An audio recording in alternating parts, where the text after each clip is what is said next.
Rzucam i przegrywam.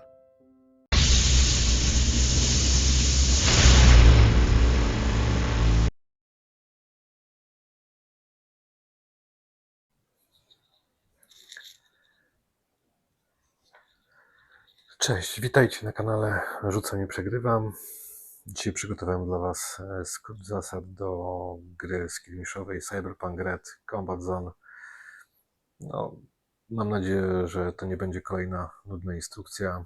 Potraktujcie to jako Wasz bilet przetrwania w strefie, gdzie prawo nie istnieje, a liczy się tylko refleks i ołowiana dieta. Postaram się rozbić dla Was tę grę na czynniki pierwsze, od żetonów akcji, poprzez bolesne upadki, aż po zasady dotyczące kampanii. Także lecimy.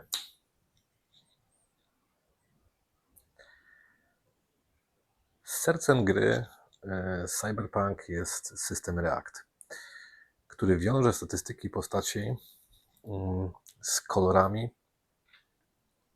kolorami kości. Kość zielona K12, kość żółta K8, czerwona K6. Każdy bohater posiada określoną liczbę action tokenów w tych stosownych kolorach w swojej turze, albo możesz aktywować postać swojego bohatera, albo wykonać akcję Inspire Team, która odświeża stosowne żetony i pozwala ruszyć się wszystkim gąkom. A to takie mięso armatnie dla naszej ekipy.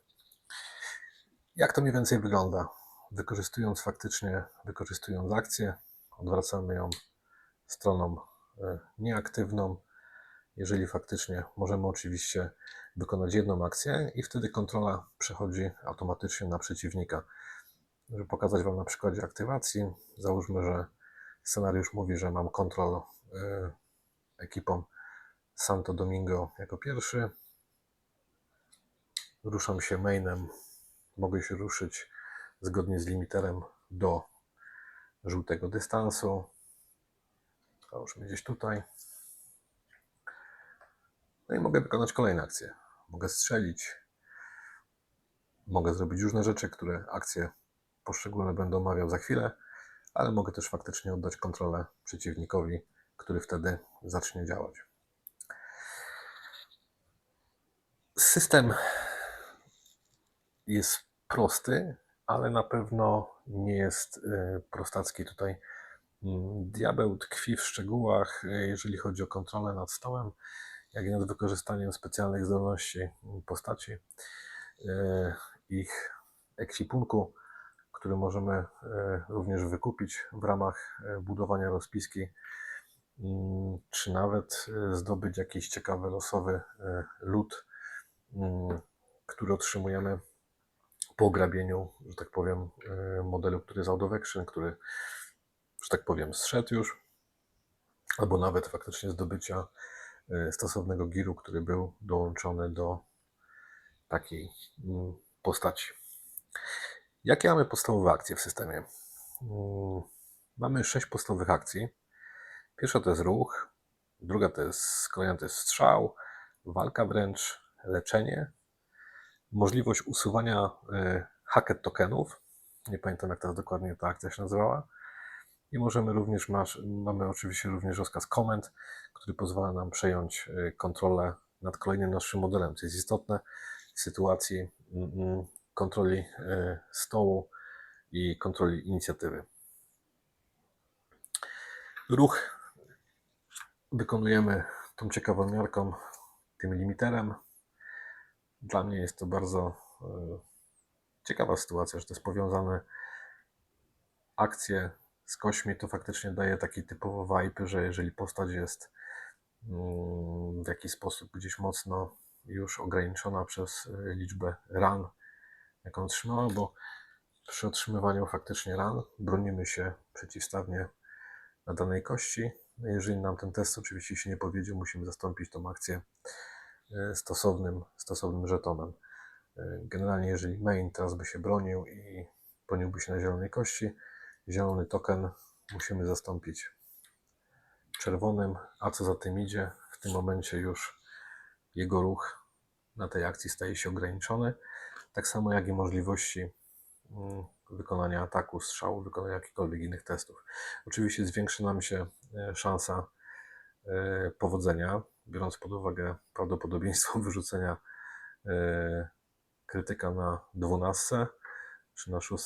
Czasami z tej sytuacjami wiążą się fajne sytuacje w czasie gry, no, kiedy model rzuca krytyk za krytykiem, tak? No, zdarzają się takie sytuacje, a to jest właśnie kwintesencja całej tej gry. W kwestii wykonywania ruchu pokażemy więcej, jak to wygląda. To jest tak zwana akcja easy, jeżeli nie przechodzimy przez żadne bariery, przez żadne obstakle, nie są to żadne samochody, nie wiem, jakieś ruinki, cokolwiek, tak?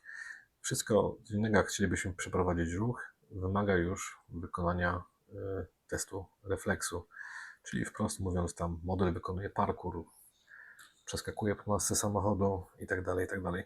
No, pokażę na przykład może Lucy, która będzie chciała faktycznie, nie wiem, przebiec z jednej części ulicy na drugą. Załóżmy, wykorzystując swoją pierwszą żółtą akcję, stara się pokonać ten oto dystans.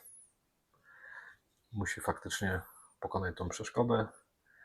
No i w tej sytuacji tutaj wykonujemy rzut. Lucy rzuca żółtą kością, dodając swój refleks +2. Jest to 5. Przeciwnik wtedy wykonuje rzut kością obstakla, kością przeszkody. No niestety, w tym momencie Lucy zatrzymałaby się na tej przeszkodzie i jej aktywacja się kończy.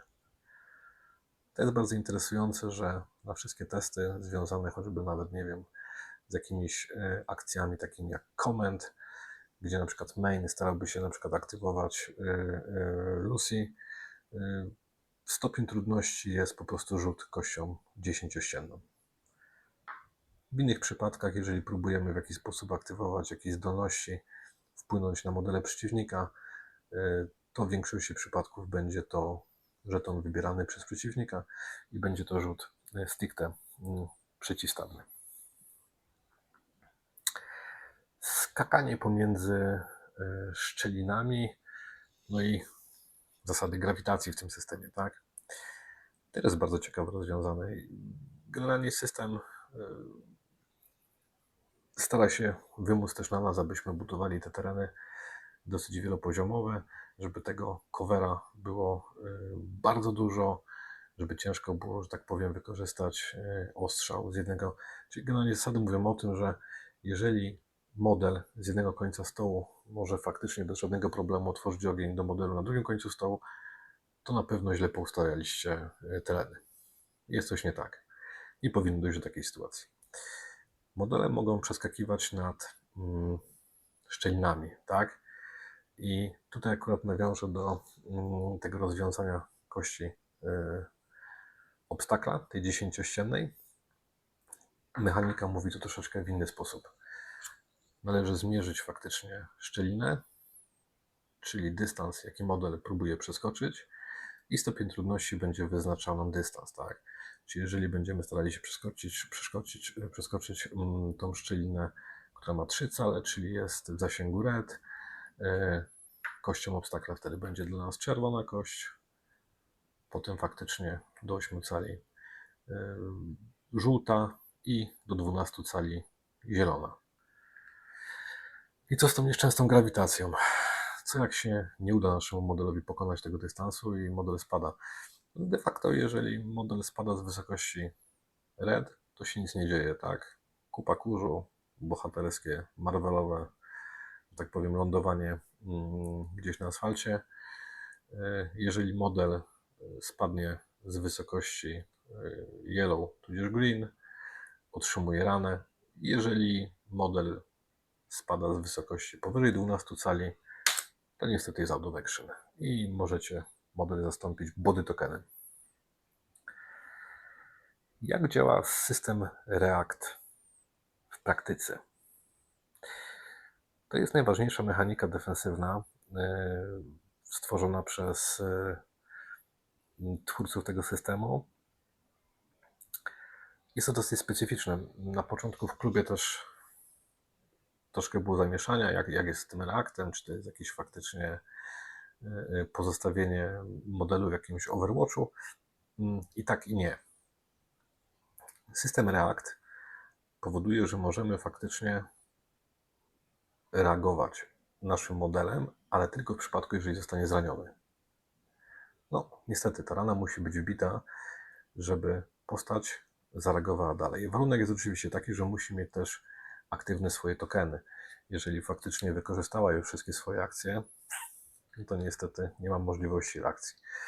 Ale pokazując na prostym przykładzie, załóżmy otwarcia ognia przez Heavy Assault Response Suite Arasaki, załóżmy do Rebeki i ustawiamy ten teren może w ten sposób. Heavy Assault otwiera ogień, dodając sumę, mają 12. Załóżmy, że stał tutaj, czyli nie będzie tej przeszkody traktował jako obstakla dla siebie. Rzucamy beką przeciwstawnie. Beka będzie używała, załóżmy, żółtego. Beka ma 1 refleksu plus 1 za obstakla. Nie udało się. Otrzymuje ranę. Beka otrzymuje ranę. Zastępujemy zielony token czerwonym, a że nie była wcześniej aktywowana, ten token faktycznie jest aktywny, czyli będzie mogła teraz działać. Teraz możemy Rebeką wykonywać React. No i cóż, Rebeka ma kilka możliwości. Rebeka ma możliwość, a nie ma możliwości odpowiedzenia ogniem z tego tytułu, że akurat powinien w ogóle wykonać 2 strzały, bo to jest Rapid 2. Ma Suppression, czyli nie może odpowiedzieć w tym momencie ogniem. Normalnie gdyby nie było keywordu Suppression, moglibyśmy odpowiedzieć ogniem, ale w tej sytuacji jedynie będziemy się mogli faktycznie przemieścić. I tak też zrobimy, bo kolejne jeszcze akcje zostały, że tak powiem, do wykorzystania na tym modelu, tak? Więc on by mógł faktycznie bekę skończyć. Używamy żółtego tokenu akcji i po prostu na przykład wychodzimy beką z line of sight modelu przeciwnika. Co ciekawe, React można robić na kilka innych sposobów. Reactem na przykład można, gdyby celem był na przykład main, choć niekoniecznie, nawet też beka. Beka może też aktywować w tym momencie maina, spróbować aktywować maina. Więc zróbmy tego typu rozwiązanie. Beka otrzymała ranę, deklaruje faktycznie comment, będzie starała się aktywować maina, wykonuje rzut kością, którą wykorzystałem, rzucając 5 plus 1, czyli 6. W tym momencie rzucamy kością obstakla. No i niestety ta akcja by się nam nie powiodła. Jeżeli by nam się powiodła, to wtedy przeciwnik atakując traci kontrolę, a my przejmujemy kontrolę mainem. I tutaj zaczynają się naprawdę bardzo ciekawe rozkminy, jak to wszystko powiązać. Nie jest to takie do końca wszystko łatwe, proste i przyjemne, z tego tytułu, że zazwyczaj się tak blisko modeli siebie nie trzyma. Heavy Assault ma Rapid, tak? Czyli generalnie powinien rzucić 2 razy kostką, to jest jego pełna akcja, czyli wykonuje 2 strzały, a my możemy dopiero reaktować po skończeniu akcji, czyli po oddaniu 2 strzałów. Zasada Rapid 2, Rapid 3 daje możliwość również przenoszenia ognia w zasięgu red, czyli mógłbym na przykład pierwszym strzałem otworzyć ogień do Rebeki, potem przenieść ogień do maina. Co do Walking Fire, model strzelający i przenoszący ogień na kolejny cel zawsze otrzymuje karę -1, czyli -1, gdyby był Rapid 3, następny cel to już byłby -2 i tak dalej. No, czasami się opłaca i tak faktycznie otwierać ogień do jednego modelu. Co jeszcze? Granaty, wyrzutnie rakiet, one również faktycznie działają w zasięgu red, no więc to wszystko pozostawiam Waszym rozkminom i Waszym, że tak powiem tutaj, Waszemu taktycznemu podejściu, jak chcecie ugryźć dany scenariusz z waszym przeciwnikiem. Walka dystansowa, jak i pancerz. Walkę dystansową już w sumie wam pokazałem, jak ona przebiega na zasadzie limitera. Warto dodać, że wspomniałem wcześniej, że Basic Action, postać, która nie posiada nawet broni w swoich, że tak powiem, tutaj statystykach, tak na przykład main czy wspomniane wcześniej goście z Arasaki, zawsze ma możliwość oddania strzału i walczyć wręcz, tak? Możliwość strzału jest w limiterze od zasięgu yellow do zasięgu green. Nie jesteśmy w stanie strzelać do modeli w zasięgu red, z tego tytułu, że jest to zbyt bliski dystans. Trzeba mieć do tego jakąś specjalistyczną broń z karty i tak dalej, i tak dalej, i tak dalej. Co jest istotne, liczba tych obstakli też nie ma żadnego limitu, tak? Wszystko faktycznie liczymy w granicach tego korytarza ogniowego, który przeprowadzamy. Ile faktycznie tych różnych przeszkód nam przez limiter przejdzie, tyle model przeciwny otrzymuje do tych bonusów dodatkowych do rzutu do swojej obrony.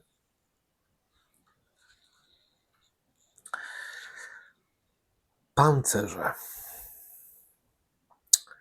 Przed atakiem zasięgowym możemy bronić się dwoma statystykami. Możemy bronić się statystyką refleksu, dodając modyfikatory z obstakli, albo możemy faktycznie bronić się po prostu statystyką pancerza. Pancerze występują w dwóch rodzajach. Jeden może być nadrukowany bezpośrednio już na karcie postaci, ale możemy też wykupić armor z Giro i dodać takiemu modelowi, albo takiemu modelowi. To nie jest też rzeczywiście wykluczone, jeżeli model posiada już nadrukowany armor, można dodać mu również jeszcze dodatkowy armor z Giru. Tamten akurat, kiedy zostanie wykorzystany do rzutu, trzeba wskazać, z którego pancerza się korzysta. Jeżeli faktycznie rana została wbita, nie obroniliśmy się, no to zrzucamy pancerz na discard, tak, ale postać nie otrzymuje rany. Czyli można traktować ten armor jako dodatkowy punkt życia, dodatkową akcję. Pancerze są dobre, przydają się. Ja nie wyobrażam sobie, żeby ktoś kluczowy z drużyny nie miał tam jakiegoś Kevlar Vesta albo innych rzeczy, które w jakiś sposób gdzieś w pewnym sensie przedłużają jego życie.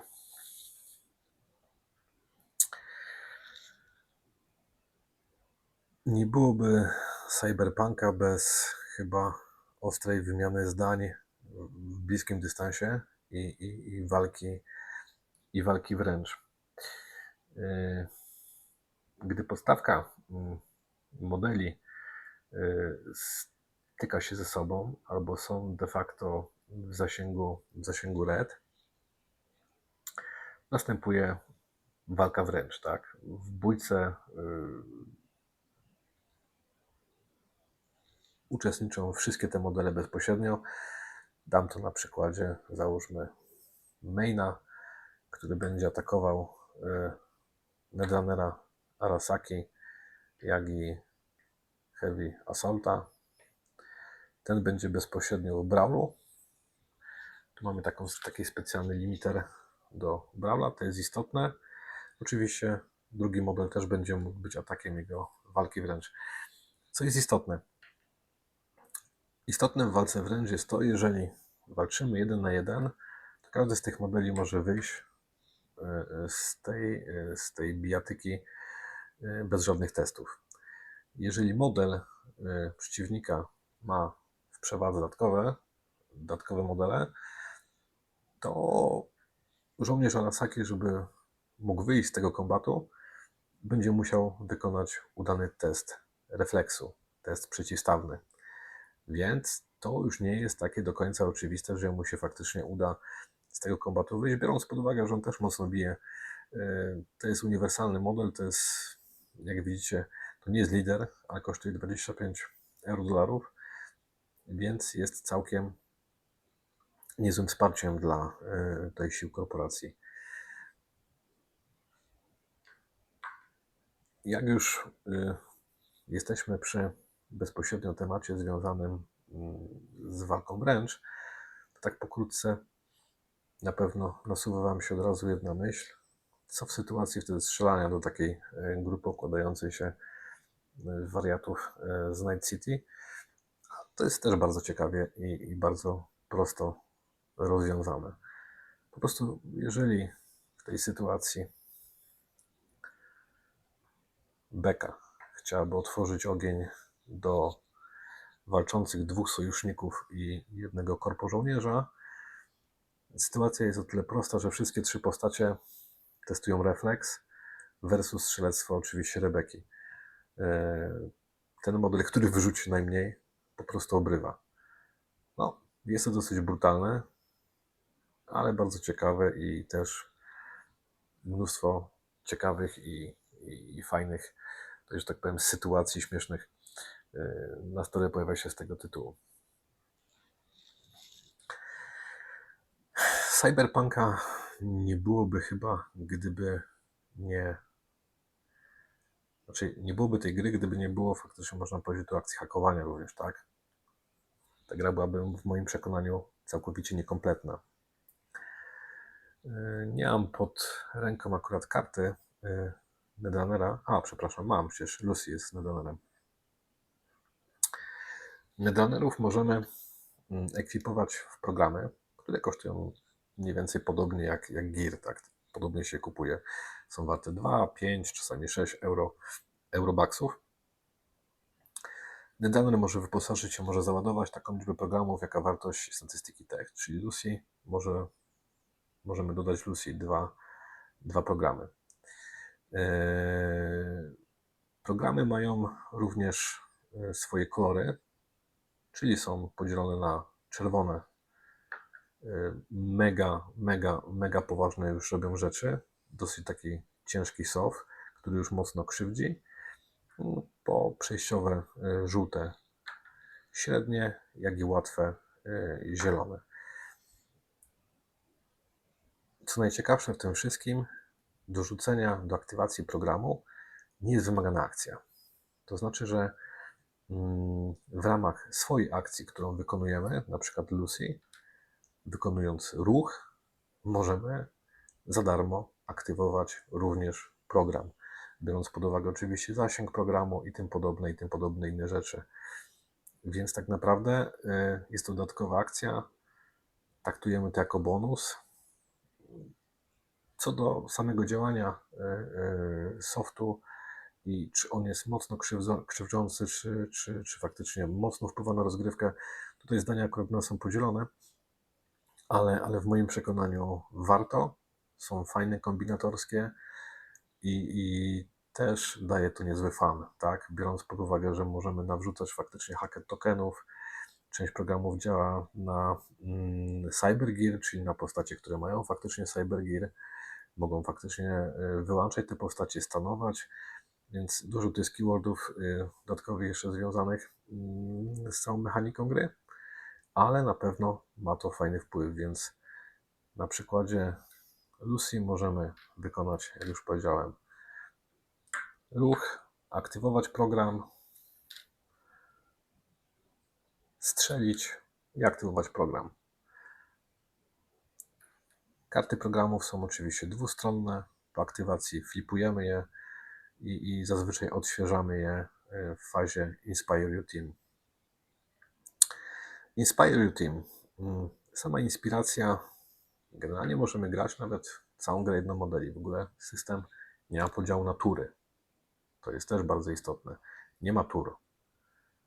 Gramy do wypełnienia pewnych szczegółowych tam obiektywów, które są wymienione w scenariuszu. Tak naprawdę możemy grać jednym modelem. Możemy ruszać się mainem, ruch, strzał, ruch, kontrola idzie do przeciwnika. My w swojej aktywacji, kiedy on skończy, mówimy Inspire. Odwracamy wszystkie tokeny, kontrola znowu idzie do przeciwnika. Niektóre buildy rozpiskowe tak mniej więcej działają. Co jest istotne, przy inspiracji ruszają już tak zwane gąki, To są modele, które możemy takich podstawowych statyści, nazwijmy ich statystami, którzy mają jedną akcję. Jest akcja żółta, mogą wykonać albo ruch, albo strzał, albo triaż. Różne. Ale to też pewne są rozpiski, które gdzieś w jakiś sposób tutaj tych gongów troszeczkę boostują. Bo Zosi, z tego co pamiętam, troszeczkę tam grają też na gongach.